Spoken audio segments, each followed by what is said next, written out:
Jean chapitre 2, verset 16. Est-ce que nous sommes tous là? Nous pouvons les lire d'un commun accord. Car tout ce qui est dans le monde, la convoitise de la chair, la convoitise des yeux et l'orgueil de la vie ne vient point du Père, mais vient du monde. Et le monde passe et sa convoitise aussi. Mais celui qui fait la volonté de Dieu demeure éternel. Oh, j'aime ces versets. Papa, remettez encore là, on va relire encore. Est-ce que vous réalisez avec moi la richesse qui est dans ces textes-là? Est-ce qu'on peut lire ça tous d'un commun accord? Ok, let's go. Car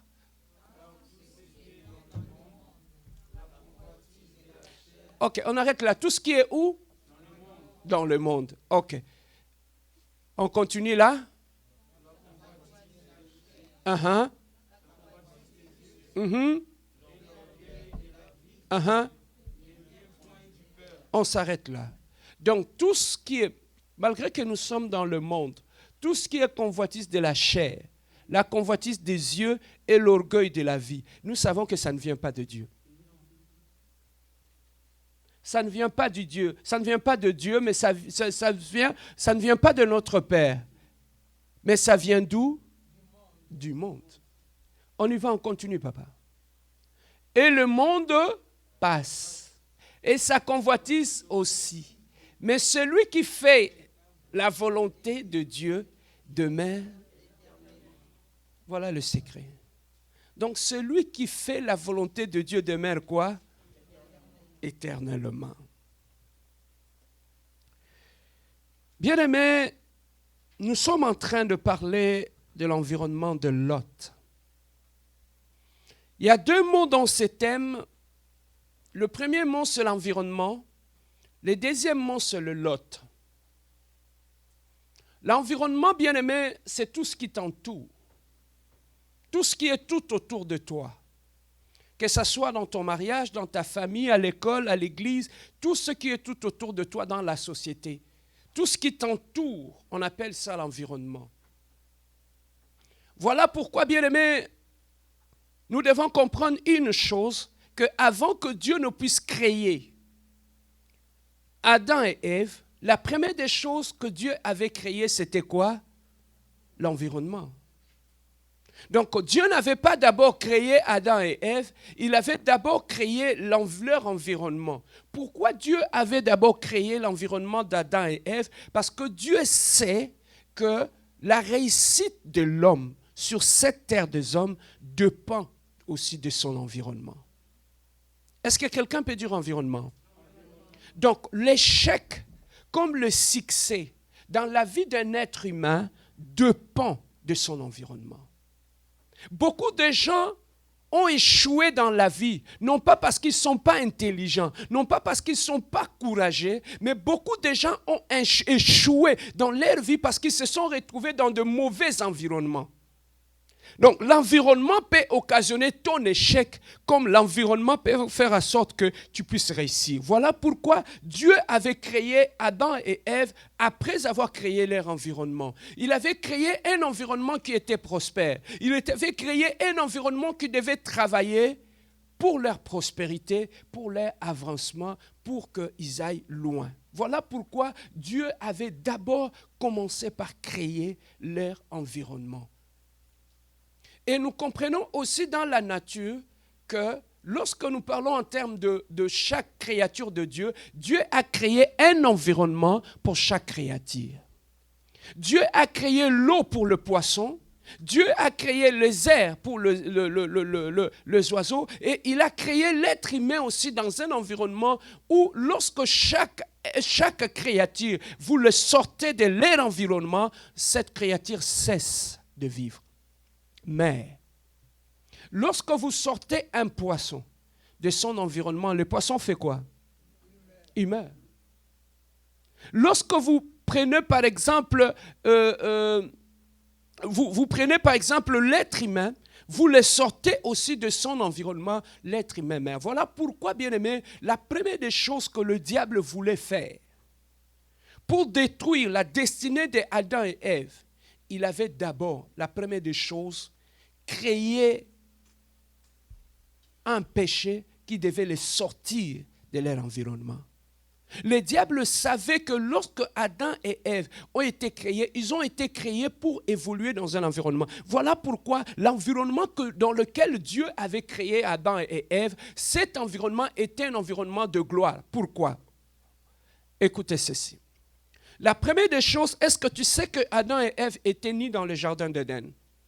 Ils n'avaient pas d'habits. Donc, ils n'étaient pas couverts. N'est-ce pas? Ils n'avaient pas des habits. Ils étaient tout nus dans le jardin d'Éden. Mais maintenant, je me pose la question, pourquoi Dieu pouvait-il créer ces deux êtres humains et les laisser tout nus dans le jardin d'Éden? Nous devons comprendre une chose. Ces deux personnes n'étaient pas, visuellement, ils étaient nus. Mais spirituellement, ils étaient pas nus. Ils étaient couverts par un habit de gloire. Pourquoi? Parce qu'ils étaient dans la présence de Dieu. Et là, dans la présence de Dieu, ils étaient couverts par cet habit de gloire qui faisait en sorte que leur nudité ne soit pas exposée. Mais pourquoi Dieu avait créé Adam et Ève tout nus? Pourquoi? C'est tout simplement parce que la Bible nous dit, chaque matin, chaque soir, Dieu descendait, il venait parler à Adam et Ève. Donc, entre Adam et Ève, il n'y avait pas de barrière. Tout était nu, tout était clair. Donc c'était une relation de clarté, c'était une relation entre l'homme et Dieu, c'était une relation où il n'y avait pas de cache-cache, où l'homme devait rester tout nu devant son Créateur. Aussi longtemps l'homme n'avait pas encore péché devant Dieu, cet état ne le dérangeait pas. Alors, aussi longtemps que l'homme était parfait, était correct devant Dieu, aussi longtemps le péché n'était pas rentré, l'homme pouvait accepter de rester nu devant son Créateur. Mais voilà pourquoi lorsque le péché est arrivé, la première des choses que l'homme a constatées, c'était quoi? C'était sa nudité. Pourquoi il a constaté sa nudité? Il est allé se cacher. Voilà pourquoi nous disons, je dis toujours ceci. Lorsque dans la vie d'un enfant de Dieu, vous constatez qu'un enfant de Dieu commence à vivre à des cachotteries, commence à vivre à des cache-cache, sache que le péché est déjà rentré dans sa vie.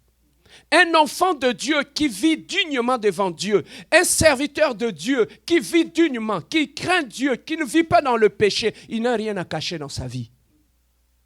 Que ce soit dans sa vie, que ce soit dans son téléphone, que ce soit dans tout ce qu'il fait. Lorsque tu constates que l'être humain commence à vivre dans des cachotteries, sache que le mal est déjà rentré dans sa vie. Voilà pourquoi aussi longtemps que le péché n'était pas là, Adam et Ève ne se cachaient point. Ils étaient là, tout nus dans le jardin, couverts par un habit de gloire. Mais écoutez ceci. Comment ils se sont retrouvés nus? C'est lorsqu'ils avaient perdu l'habit de gloire. Donc, à chaque fois que nous vivons dans le péché caché, nous perdons notre habit de gloire. Allô? Nous perdons notre habit de gloire. Donc, le péché caché, le péché chéri que tu gardes dans ta vie te fera perdre ton habit de gloire. Et lorsque tu perds ton habit de gloire, ta nudité sera exposée devant tout le monde. Voilà pourquoi vous entendez les scandales dans l'église. Que tel pasteur a fait ceci, tel frère a fait ceci, telle sœur a fait ceci. C'est tout simplement lorsque vous observez très bien la vie de cette personne-là, ça fait longtemps que cette personne a quitté la présence de Dieu, que cette personne vit dans le péché. Ça fait longtemps que cette personne a déjà perdu l'habit de gloire. Voilà pourquoi tu peux trouver dans l'église, il y a des gens qui viennent, qui prient, mais ils n'ont plus l'habit de gloire sur eux. Voilà pourquoi leur nudité crée les scandales dans l'église. Tel frère chantait bien, tel frère il chante bien, telle sœur elle chante bien. Mais le problème est que la personne a déjà perdu son habit de gloire. Voilà pourquoi cette personne-là, ce n'est qu'une question de temps pour que sa nudité soit exposée. Le meilleur moyen de protéger ta nudité, ta réputation, ton témoignage, c'est de marcher dans la sanctification et dans la crainte de Dieu. Amen. Bien-aimé, je lis ma Bible. Nulle part où vous trouvez quelqu'un qui vit dans la crainte de Dieu et qui est sujet au scandale. Alors, aucune personne qui sert Dieu, qui vit dans la crainte de Dieu et qui sera objet de scandale, que ce soit dans sa vie, que ce soit où. Voilà pourquoi je dis, le meilleur moyen de protéger ton image, ton témoignage, ta réputation, c'est de marcher dans la crainte de Dieu. Pourquoi? Parce que le péché nous enlève notre habit de gloire. Est-ce que quelqu'un peut répéter après moi, le péché m'enlève mon habit de gloire? Voilà, bien-aimé dans le Seigneur. Donc, il n'y aura personne, bien-aimé, qui va t'exposer. Il n'y aura personne, bien-aimé, qui va prendre ton péché caché, qui va l'exposer devant les gens. Il n'y aura personne qui va dire aux gens que tu vis dans une vie de copinage. Il n'y aura personne qui va dire aux gens que tu vis dans l'impudicité. Il n'y aura personne qui va dire aux gens que tu vis dans des cachotteries. Bien-aimé, c'est ton propre péché qui va t'exposer. Personne ne t'exposera. Lorsque tu vis dans le péché, c'est ton propre péché qui va t'exposer. Sache que ton propre péché a déjà enlevé ta robe de gloire et t'a exposé. Voilà pourquoi, bien-aimé, dans cet environnement de gloire, Dieu a dit une chose à Adam et Ève. Vous serez prospères. L'environnement de gloire, l'Éden, c'était un environnement de multiplication. C'était un environnement de fécondité. Donc, Dieu nous place dans un environnement de fécondité. Hier, ils étaient en Éden. Mais aujourd'hui, lorsqu'ils avaient péché, ils sont sortis de l'Éden. Mais la Bible nous dit, lorsque le second Adam est arrivé, la première démarche qu'il a fait, c'est de nous ramener dans notre Éden. Est-ce que quelqu'un peut dire amen? C'était son devoir, c'était de nous ramener. Pourquoi? Parce que lorsqu'Adam et Ève avaient péché, ils avaient perdu l'habit de gloire. La première des choses. La deuxième des choses, lorsqu'Adam et Ève avaient péché, ils avaient perdu la présence de Dieu. La troisième des choses qu'ils avaient perdu dans le péché, ils ont perdu leur environnement de gloire. La première des choses, ils ont perdu l'habit de gloire. La deuxième des choses, ils avaient perdu quoi? La présence de Dieu. La troisième des choses qu'ils avaient perdu quoi? C'est leur environnement de gloire, leur environnement de réussite. Donc, lorsque nous vivons dans le péché, nous perdons trois choses au même moment. Tu le perds. La première des choses, tu perds ton habit de gloire. C'est ça qui fait que lorsque quelqu'un vit dans le péché, sa vie devient un scandale. Il devient un sujet de honte. Il devient un sujet d'humiliation. La deuxième des choses, lorsque, bien-aimés, nous vivons dans le péché, bien-aimés, quand bien même nous sommes enfants de Dieu, mais nous perdons la présence de Dieu, nous ne sommes plus dans la présence de Dieu. La troisième des choses que nous perdons aussi notre environnement de réussite, notre environnement de gloire, et nous nous retrouvons en dehors du jardin. Bien-aimés, aussi longtemps, Adam et Ève craignaient Dieu, étaient dans le jardin. La femme ne pouvait accoucher sans souffrance. L'homme pouvait manger sans perdre la sueur de son front. Toutes ces choses-là, la sueur de son front, accoucher dans la souffrance, est arrivée hors de l'Éden. C'est hors de l'Éden que ça s'est passé, pas en Éden. Pourquoi? Parce qu'en Éden, Dieu avait créé les jardins d'Éden pour que ce soit un endroit où l'homme pouvait évoluer et réussir. Voilà pourquoi l'environnement de l'Éden, c'était un environnement de multiplication et de prospérité. Donc, lorsque tu vis dans le péché, tu perds ton environnement de prospérité. Donc, automatiquement, lorsque tu perds ton environnement de prospérité, tu te retrouves dans la pauvreté, dans la sécheresse. Tu ne remarques pas ça quand tu commences à vivre dans le péché. Automatiquement, la pauvreté s'en vient. Le problème commence à s'inviter soi-même. Pourquoi? Parce que tu n'es plus dans ton environnement de gloire. Amen. Hein? Alors, Adam et Ève se sont retrouvés hors de l'Éden. Ils ont commencé à souffrir. La femme a commencé à accoucher dans la souffrance et l'homme a commencé à travailler par la sueur de son front. Ça, ce sont les conséquences d'avoir perdu notre environnement de gloire. Mais qu'est-ce qui a fait que Ève et Adam? Voilà pourquoi, bien-aimé, tu vas regarder dans ta Bible. Lorsque Adam et Ève étaient chassés du jardin d'Éden, la Bible nous dit que Dieu avait placé des chérubins devant l'entrée du jardin, pour que Adam et Ève ne rentrent plus en Éden, parce qu'ils avaient péché. Ils devaient rester hors de l'Éden. Parce que l'Éden, cet environnement, a des conditions. Si tu veux rester dans ton Éden, il faut marcher dans la crainte de Dieu, dans la sanctification. Et sans la crainte de Dieu, la sanctification, tu sortiras de ton Éden. Et Dieu a placé des chérubins à l'entrée du jardin d'Éden. Adam et Ève, du jour au lendemain, se sont retrouvés en dehors de l'Éden. Maintenant, qu'est-ce qui s'est passé? Dieu a placé des chérubins. Maintenant, lorsque Jésus-Christ est venu, il est venu comme le second Adam. La première mission de Jésus-Christ, c'était de nous ramener dans notre environnement de gloire. Voilà pourquoi tout celui qui reçoit Jésus-Christ comme son Seigneur et son Sauveur, la première des choses qu'il obtient, il est restauré. Jésus-Christ vient restaurer en nous la première des choses, c'est qu'il vient restaurer notre robe de gloire. Voilà pourquoi tout celui qui devient enfant de Dieu a sur lui une robe de gloire. La gloire l'accompagne. Pourquoi? Parce que Jésus-Christ est venu restaurer sa robe de gloire. Il est venu couvrir sa nudité. Tu étais dans la honte, tu étais dans la boue, tu étais dans l'humiliation. Quand tu donnes ta vie à Dieu, Jésus-Christ revient dans ta vie. La première des choses qu'il va restaurer dans ta vie, c'est ton habit de gloire, c'est ta robe de gloire. Il redonne l'éclat à ta vie. Ta vie commence à shiner, ta vie commence à briller, tout simplement parce que Jésus a restauré l'habit de gloire. La deuxième des choses que Jésus restaure lorsqu'il vient, il vient nous ramener, il vient ramener le cœur des enfants vers le Père. Jésus-Christ vient restaurer notre relation avec le Père. Et lorsque Dieu nous regarde, il ne voit plus un pécheur, mais il voit Jésus-Christ au travers de nous. Pourquoi? Parce que Jésus-Christ, bien-aimé, il a restauré notre relation avec le Père. Et bien-aimé, ça ne s'arrête pas là à restaurer notre habit. Ça ne s'arrête pas là à restaurer notre habit de gloire ou notre relation avec le Père. La troisième des choses, Dieu vient te ramener dans ton Éden, dans ton environnement de gloire. Il y avait des chérubins sur la porte. Mais comment Jésus-Christ a enlevé les chérubins qui étaient sur la porte? Oh, j'aime la parole. Est-ce que quelqu'un dit j'aime la parole? Lorsque Jésus-Christ est allé sur la croix, la Bible nous dit le rideau du temple qui séparait le lieu saint, le saint des saints les autres. Sur ce rideau-là, il y avait deux images qui étaient sur ce rideau-là. Il y avait deux images de chérubins qui étaient sur le rideau, qui séparait le lieu saint et le lieu très saint et le parvis.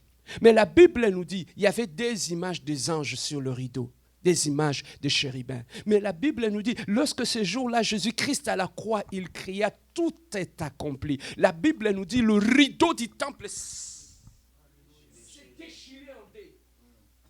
Et tout le monde voyait, personne ne pouvait voir le Saint des Saints. Il n'y avait que le souverain sacrificateur qui était là. Mais le rideau du temple s'est déchiré de haut en bas.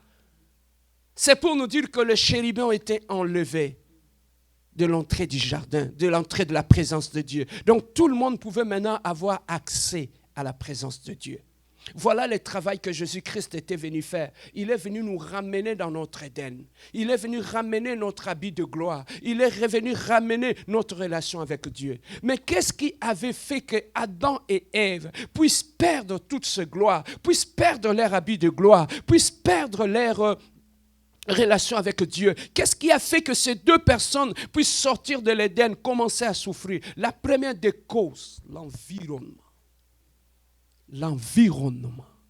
Qu'est-ce qui s'est passé? Qu'est-ce qui a fait que ces personnes puissent perdre toutes ces choses-là? La première des choses, dans cet environnement où il s'est trouvé, la Bible nous dit, le diable est rentré dans cet environnement. Il est rentré dans cet environnement. Mais comment le diable est rentré dans cet environnement?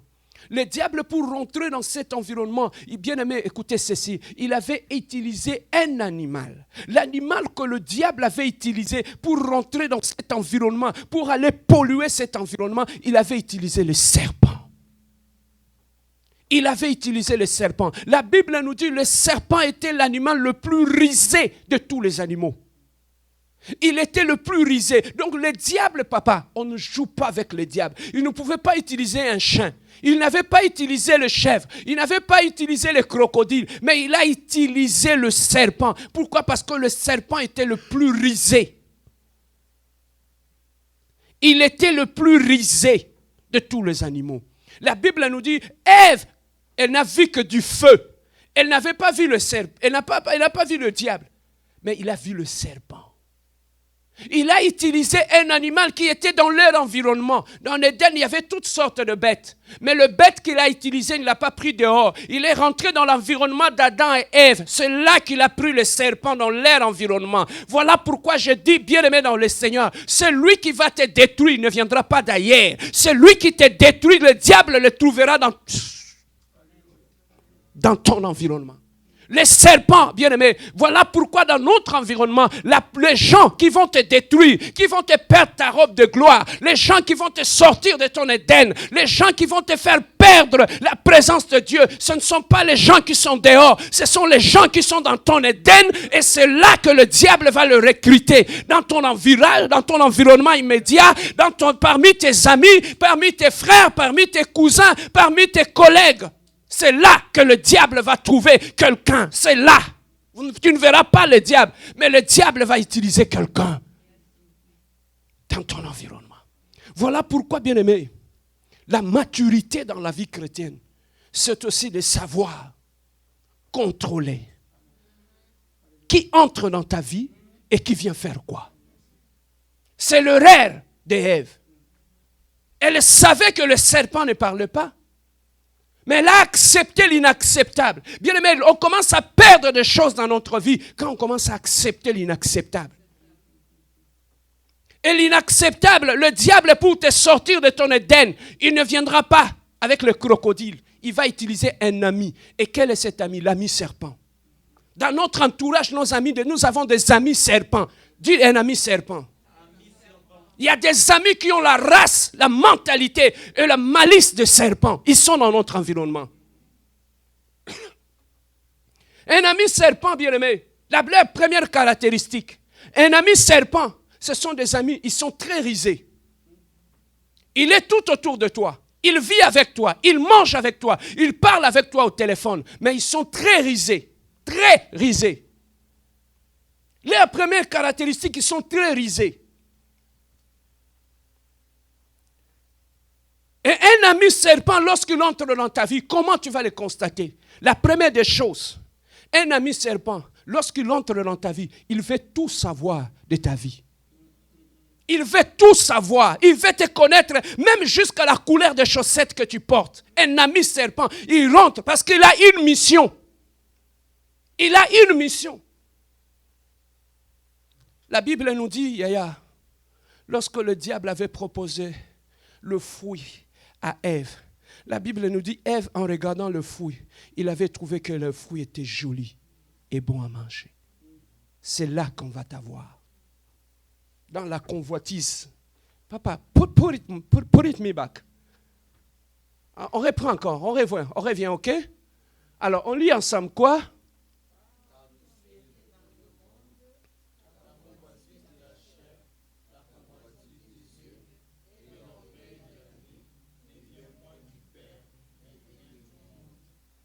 Ok, on s'arrête là. Vient d'où? Vient du monde. Le prince de ce monde, c'est quoi? C'est qui? C'est le diable. Donc, tout ce qui est la convoitise, tout ça, ça vient du diable. Voilà pourquoi, bien-aimé dans le Seigneur, le diable, lorsqu'il est rentré dans l'Éden, ce qui avait détruit Ève, c'était la convoitise des yeux. Elle a vu que le fruit était bien à manger. Elle savait que la loi de Dieu leur avait interdit cela. Mais le diable est venu, il a tellement embelli la chose. Et Ève est tombée. Est-ce que tu sais que même en tombant dans le péché, Ève ne savait pas où est-ce qu'on l'a menée? Elle ne savait pas les conséquences qui arrivaient. Alors, c'est ça ce que le diable arrive à faire. Bien-aimé dans le Seigneur, le diable, écoutez ceci.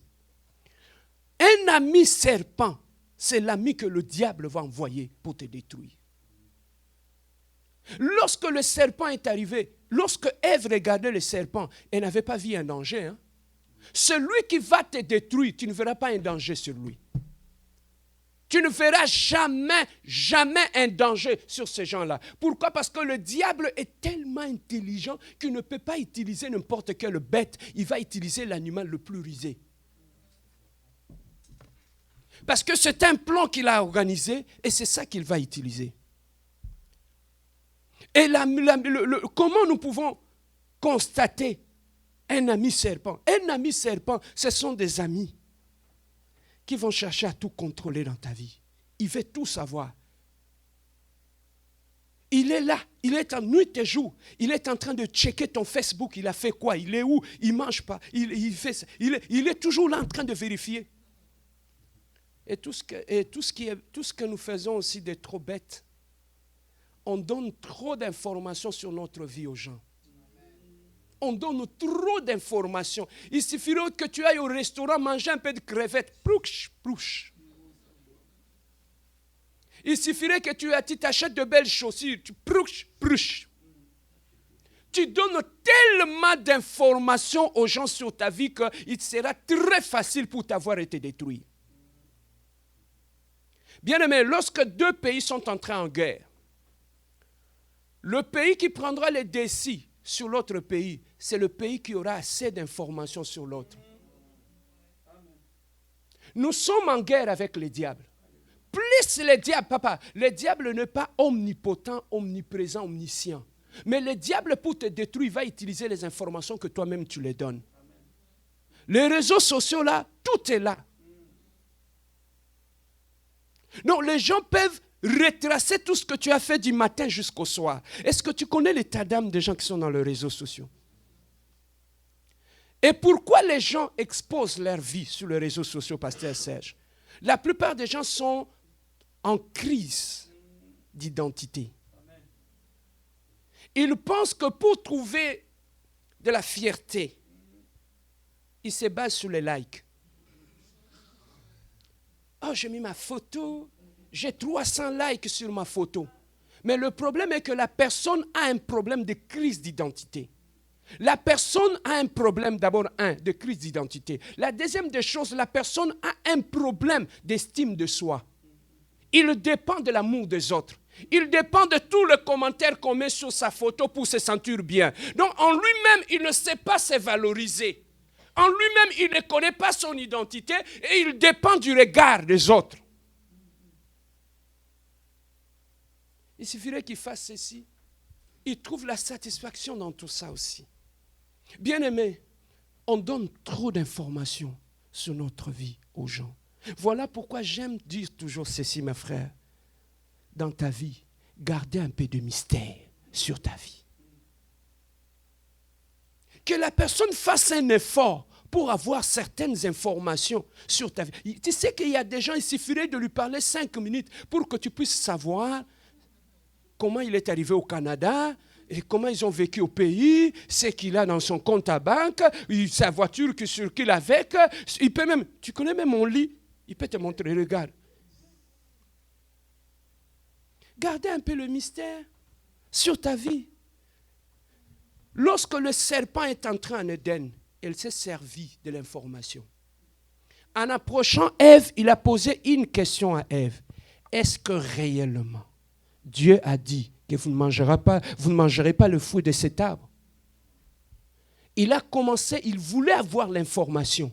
Et Ève a dit effectivement.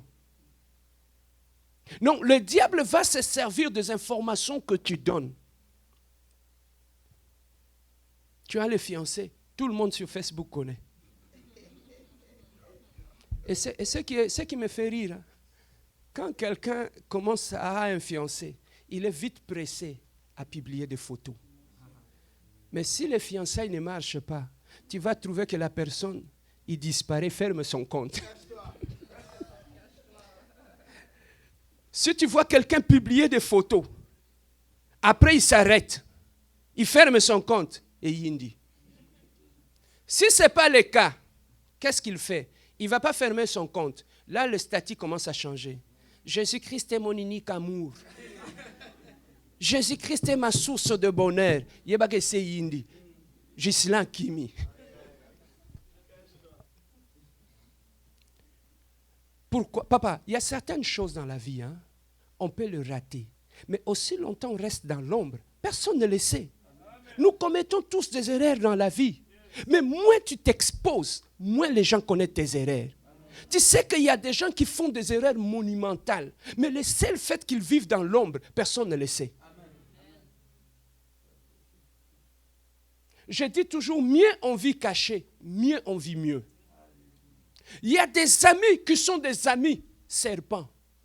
Quand il entre dans ta vie, il est toujours en train de fouiller. Toute ta vie. Tu sais qu'il y a une catégorie de personnes, quand ils t'approchent, aussi longtemps qu'il n'a pas trouvé de faille en toi, il ne sera pas en paix. il faut qu'en t'approchant, il faut qu'il trouve tes défauts. Il faut qu'il trouve que lui aussi c'est un menteur. Papa. Combien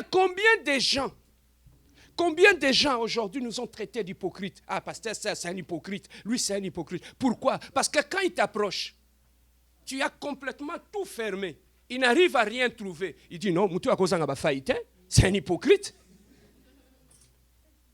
Tu vois comment on taxe les gens d'hypocrites?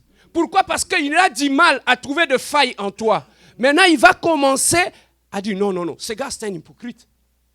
Il n'est pas hypocrite, mais c'est tout simplement, nous savons que même le jour, dans une journée, il y a le jour, il y a la nuit. Dieu a prévu ça. Il a prévu une partie de la journée où tout est éclairé. Il a perdu une partie de la journée où tout est dans l'ombre. C'est parce que dans la vie de l'homme, tu dois avoir une journée et une nuit. Tout ce qui se prépare la nuit, ça se manifeste le jour. Papa, les erreurs qu'on a fait le jour, on attend la nuit. Quand tout est caché, tout est fermé, on l'arrange. De telle façon que lorsque le jour va revenir, il va trouver de l'ordre. Voilà pourquoi dans la vie de l'homme, tu dois avoir le jour et la nuit. Oh, come on. Oh, j'aime la compassion. Alléluia. Mais maintenant, pour Nayo, tu n'as pas de nuit. Tu n'as que des jours. Donc, tout ce que tu fais est au vie aussi de tout le monde. Quelqu'un qui commence à te fréquenter, garde-le la nuit. Qui reste là. Lorsque nous allons finir, je vais trouver que Dieu m'a convaincu. Je suis convaincu de la personne, de la fidélité de la personne. C'est alors que la famille, je vais le présenter au jour. Ayez toujours une nuit. Ayez toujours un lieu. Papa, la Bible, même pas la Bible, la science nous dit, avant qu'on développe une photo dans les temps, on prenait, lorsqu'on te fait une cliché, clac, on prenait la photo, on la mettait dans une chambre. C'est là dans la chambre noire que la photo va se développer. Et lorsqu'elle va finir par se développer, on le sort le jour pour te montrer, regardez comment la photo est belle. Tu n'as pas de chambre noire. Tout est exposé, tout est à nu. Tout le monde te connaît, tout ce que tu fais. Papa, même vous, le serviteur de Dieu, écoutez ceci. Il n'y a pas de ministère sans mystère. Il faut garder un mystère. Vous comprendre aussi que Dieu est mystique. Il faut avoir un côté. Mais lorsqu'on te connaît tout ce qu'il est, il n'y a pas de mystère, il n'y a pas de ministère. Papa, même Jésus-Christ qui était Dieu, à un moment donné, papa, il le connaissait Dieu. Mais à un moment donné, il s'est retiré. Il allait seul prier. Il était seul dans son coin. Et quand il revenait dans leur présence, il ne voyait que le résultat de ce qu'il faisait dans le noir, la prière. Il ne faut pas trop exposer. Il faut avoir une chambre noire. Des fois, papa, même tes combats, même tes problèmes, apprends à les traiter dans la chambre noire. Apprends à les traiter là-bas. Papa, yo moutou nyonso. Et ça va décevoir yo. Statine à Facebook. Les hommes sont méchants. Il suffirait qu'on te fasse quelque chose. Oh, la confiance n'est pas de ce monde. Papa, vous savez qu'il y a des gens, tu peux connaître son tempérament à Bastatina. Et ce qui est triste, même Bassamabala, de femmes mariées. Quand ça ne va pas dans son foyer, va lire son statut. Va lire son statut. C'est tout simplement, c'est parce qu'ils n'ont pas de chambre noire. Il y a certains combats. On le passe. Papa, David a dit, je traverse la vallée de l'ombre de la mort. Je ne crains aucun mal. Il était seul dans la vallée de l'ombre de la mort. Bien-aimé, la personne qui te sortira de ton Éden, la personne qui te sortira de ton Éden, c'est l'ami serpent. Dis ami serpent. Un ami serpent, tu peux le trouver aussi dans l'église. Un ami serpent, il aime aussi Dieu comme toi tu aimes Dieu. Un ami serpent, il prie aussi comme toi tu pries. Mais un ami serpent, sa présence dans ta vie, il est venu pour une mission. Mais il n'est pas venu. Il prie le même Dieu que toi. Il adore le même Dieu que toi. Il vient dans la même église que toi. Mais son objectif, c'est qu'il t'approche pour une mission. Voilà pourquoi, bien aimé, la maturité dans la vie, ça commence aussi par la gestion de tout ce qui entre dans ta vie et de tout ce qu'ils font dans ta vie. Bien aimé, un ami. Dis-moi, pasteur, superpose. Un ami. Ami vient du mot âme. Ami vient du mot âme. Ça veut dire qu'on choisit les amis par rapport à le désir de l'âme. Allô? La Bible dit, vous allez prospérer comme prospère l'état de votre âme. Donc, lorsque mon âme se focalise sur la prospérité, sur mon bien-être, sur l'avancement de ma vie, donc je dois choisir tous mes amis par rapport à ce que mon âme dégage. Par rapport à mes objectifs de la vie. Il y a des amis qu'on appelle les amis de la destinée. Écoutez-moi. Notre temps sur cette terre des hommes est limité dans le temps. On n'a pas le temps à perdre. Alors comme nous n'avons pas le temps à perdre, n'acceptez pas dans ta vie celui qui entre dans ta vie pour te faire perdre le temps. N'acceptez pas celui qui entre dans ta vie pour te faire perdre le temps. Go outside. I don't need you here in my life. Papa, ce qui nous tue, c'est quoi? C'est la proximité d'abord. Le diable a approché Ève. Elle est devenue plus proche d'Ève. Et elle a commencé à inoculer le venin. La personne qui va te détruire, la première des choses, il va t'approcher. Donc, tous ceux qui nous approchent, parmi les gens qui nous approchent, il y a des amis serpents. Ils viennent malignement. Ils entrent dans ta vie. Combien de gens on a vu, tu as un fiancé? C'est ma confidente. Qui est la confidente? C'est l'ami serpent. Je parlais encore une fois avec une fille qui pleurait, je crois, l'autre semaine. Elle me dit, pasteur, je ne sais pas qui est allé raconter à mon fiancé tout mon passé. Et aujourd'hui, ma belle famille est au courant de tout ce que j'avais fait dans mon passé. Et quand elle a vérifié bien, j'ai dit, ma sœur, dans ton Éden, il y a un serpent là-dedans. Vérifie très bien dans ton Éden. Et quand elle a vérifié, sa confidente, c'était sa meilleure amie. Et c'est cette meilleure amie-là qui avait la cousine de son mari qui était son amie. C'est elle qui ramassait tout, qui allait raconter là-bas. Des amis serpents, il y en existe. Bien aimé, des amis serpents, même dans l'église, il y en a. Il aime l'église, il aime les choses de Dieu, mais il est là dans l'église pour détruire l'église. Il est là dans l'église, papa, pour ce genre de personnes, ils sont calmes. Quand les choses vont bien dans l'église, ils ne disent rien. Mais quand les choses vont mal, ils ne prient pas.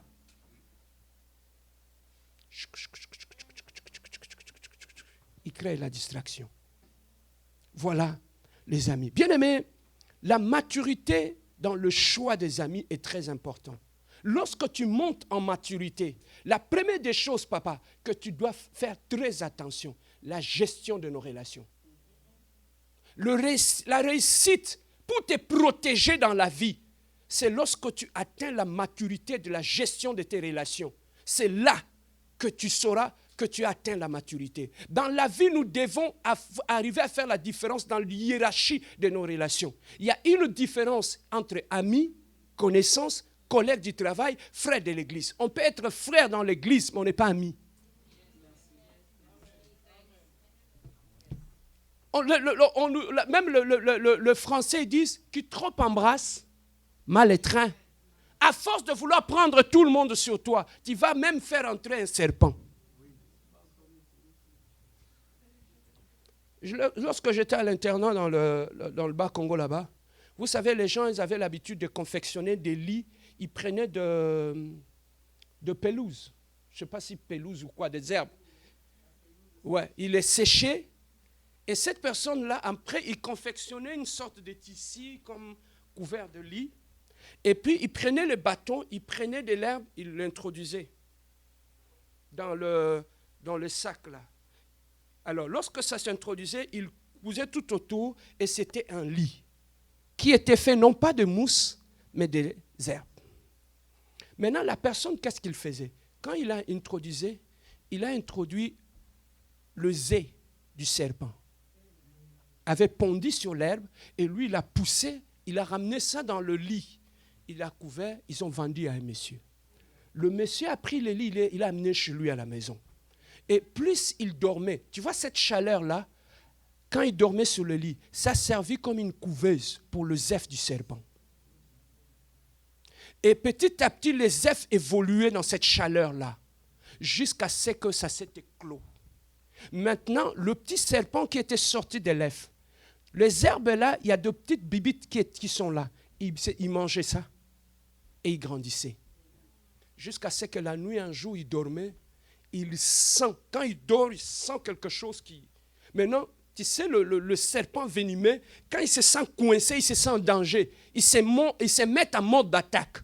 Maintenant, il voulait casser le tissu pour sortir et cracher le venin sur la personne. Et ça, il était endormi sur son lit. La nuit, la lumière était éteinte dans le noir. Il sent quelque chose qui se bat dans son lit. Et gloire à Dieu. Quand il s'est réveillé, il a allumé la lumière. Le serpent a réussi à percer le tissu et il s'est levé comme dans la chambre. Et il le regardait maintenant. Maintenant, quand il regardait la personne, au niveau de ses joues, il commençait à tirer les venin. Il faisait ça. Parce qu'il était en mode attaque. Maintenant, il fixait le regard du monsieur.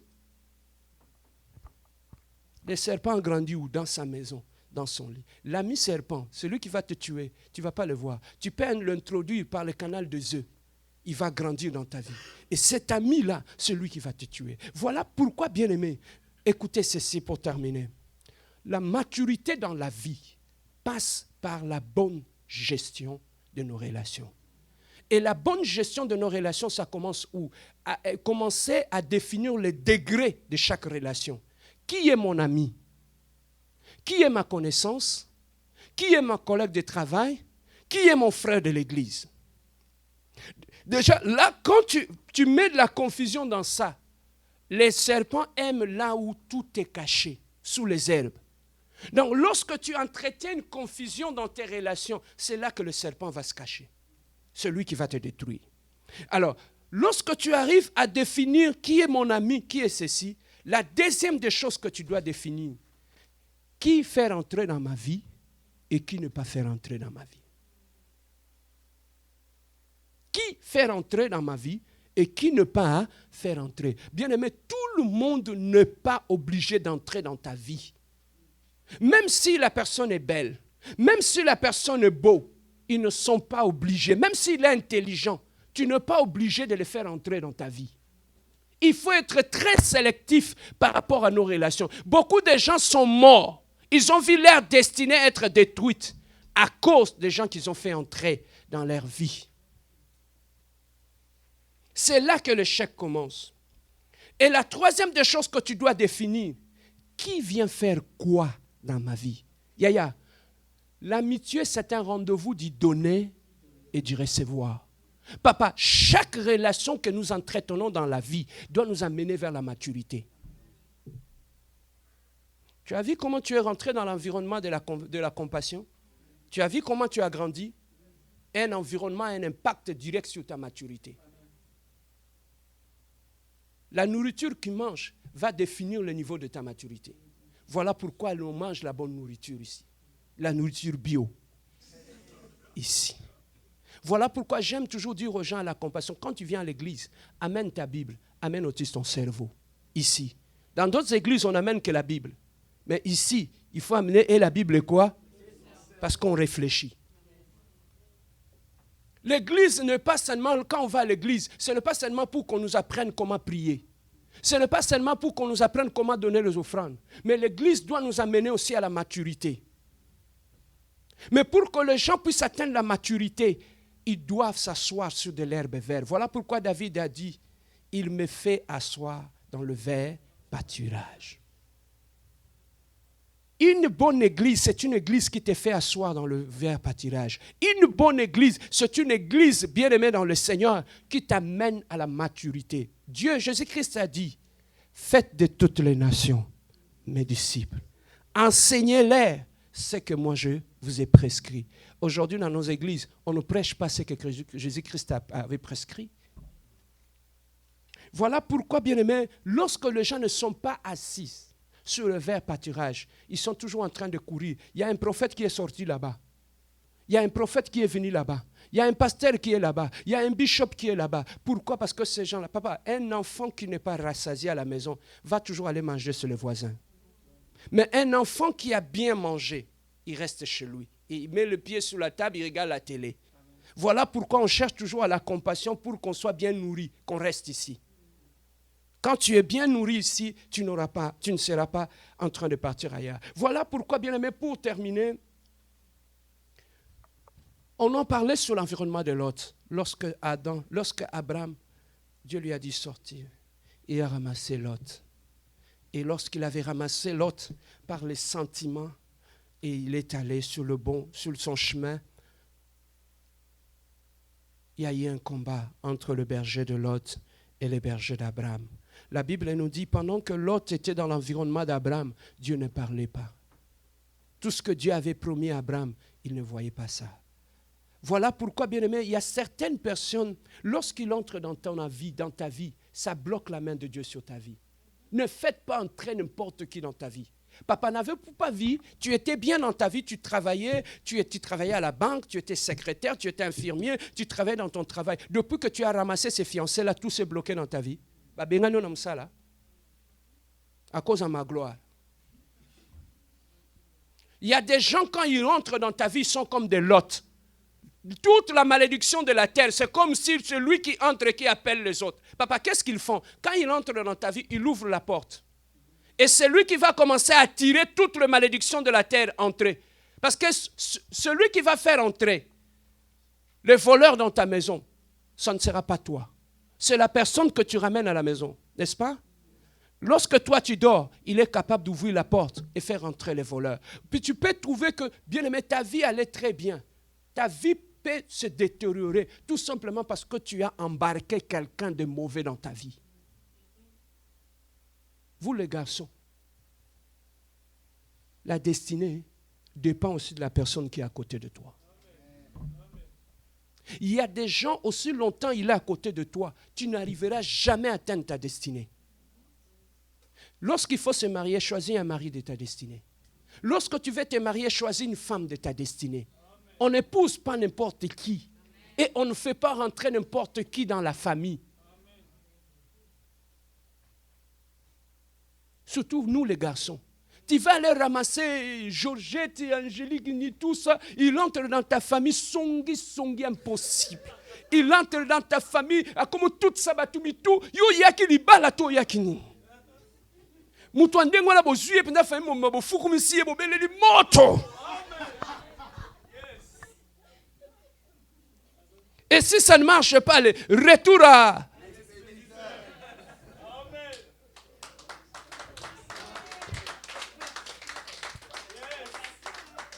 Je n'ai rien dit, hein.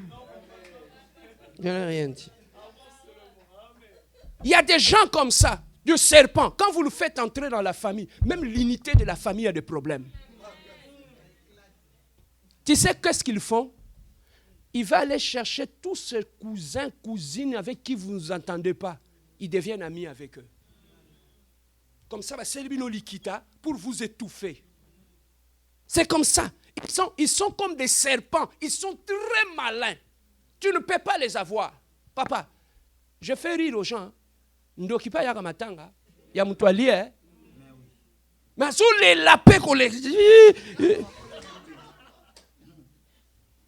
Il faut faire très attention aux gens qui pleurent facilement. C'est un moyen de dissuasion. Oui. Ah, non, toi tu as fait ceci. Non, moi je n'ai pas fait. Je suis innocent. Non, c'est lui. Les sorciers viennent aussi au deuil pour voir la personne qui l'a détruit. La personne, église. Mais malheureusement, ici aussi Mbaté. Il y avait un pasteur pour terminer à Kinshasa, église Bitumbeleki. Oh, il y a un problème. Habite ça à prière. On va faire passer tout le monde à la prière. Un dimanche comme ça, il mettait tout le monde. Viens, mets-toi à genoux. Tout le monde dans l'église. Un à un. On va prier Dieu. Seigneur, si cet homme est le serpent. Le pasteur Atana Bakiti Asime s'est vidé. Batubakimi. Papa, à un moment donné, il faut amener les gens dans cette dimension-là. Amen. La maturité dans la vie commence par la gestion de tout ce qui rentre dans ta vie. Maintenant, il faut savoir qui vient faire quoi dans ta vie. Qui est qui? Autant mieux rester seul si tu n'as pas trouvé un ami de la destinée. Dans un environnement de Lot, tu ne peux pas prospérer. Tu vas échouer. Même au travail, ne t'environne pas de Lot. Même dans la famille, ne t'environne pas de Lot. Même à l'église, ne deviens pas ami de Lot. Il va fermer ta bénédiction. Quelqu'un a été béni ce matin. Lève-toi, nous avons fini. Nous allons prier. Il n'y a aucune religion où le leader a pris la place des autres et est mort. Ça, c'est le mystère du royaume. Lorsque le royaume de Dieu entre dans ta vie, tu cesses d'être dans la poussière. Dieu t'élève et te fait asseoir avec le grand. Ça, c'est le mystère du royaume. Bien aimé, lorsque le royaume s'installe dans ta vie, physiquement, les gens ne voient rien. Que ta volonté soit faite sur la terre comme au ciel. Donc, ça veut tout simplement nous dire, ce qui se réalise sur la terre n'est qu'une conséquence des pièces. Ce qui a été décidé au ciel. La croix, bien-aimée, c'est là que tu dois être mise à mort. C'est à la croix que la nature charnelle meurt en nous. C'est à la croix, bien-aimé dans le Seigneur, que la malédiction tombe. Et une fois que Dieu vous a sauvé du monde, parce que personne ne vient dans le Seigneur par lui-même, sans que Dieu l'appelle. Donc le salut, c'est un appel. Donc par ta propre force, tu ne peux pas venir au Seigneur. Tu as été appelé d'une manière ou d'une autre. Et lorsque tu as reçu l'appel, le premier appel que nous recevons dans la vie chrétienne, c'est l'appel au salut.